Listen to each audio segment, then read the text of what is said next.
এবার ঝটফট বলে ফেলো দেখি কে কিভাবে পুজো কাটালে।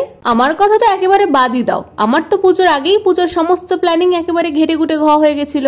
পুজো আসছে সেটাই তো লাগছিল বেশ। ঠিকঠাক করে পুজোর গন্ধ গায়ে মাখার আগেই এক পলকেই পুজোর 5টা দিন শেষ। শুভ বিজয়ার মিষ্টি মুখের মাঝে উমা ফিরলো আবার তার মহাদেবের কাছে, আর আমরা সবার যে যার কাজে। আসছে বছর আবার হবে বলো দুর্গা মাই কি জয়। মনে মনে ঠিক এই স্লোগান আওড়েই প্রত্যেকটা বাঙালি তাদের ঘরের মেয়ে উমার আবার বাড়ি ফেরার আশায় বুক পাতে দশমীর দিনে। তবে এবার আমার মা দুর্গা কৈলাসে ফেরার আগে আমাকে বেশ কটি শিক্ষা দিয়ে গেছে কানে কানে। এবারের পুজো কেটেছে আমার নানান রকমের মিক্সড ইমোশনের জড়া খিচুড়ির মাঝে। চলো তবে তোমাদের পুরো গল্পটা বলি। জানো তো তোমরা সবই, আমার মা দুর্গা এবং তার ছানাপোনাদের জন্য আমি কিছু জিনিসপত্র নিজে হাতে বানিয়েছিলাম, যেমন ওড়না, উত্তরীয় এবং শাড়ি। তবে যেদিনই এই জিনিসপত্রগুলো আমি বানানো শেষ করলাম পুজোর আগে, জানতে পারলাম কোনো এক বিশেষ কারণে আমি নাকি এবছর পুজো দিতে পারবো না, এবং আমার হাতে বানানো কোনো জিনিসপত্র মায়ের পায়ে অব্দি পৌঁছবে কিনা সেটাও ঠিক নেই। নানামুনির নানামত, কেউ কেউ বললো রেখেতে পরের বছর পুজো দিবি। বুঝলাম মা এবং তার সন্তানের মাঝে লোকাচার এসে দাঁড়ালো বুঝি।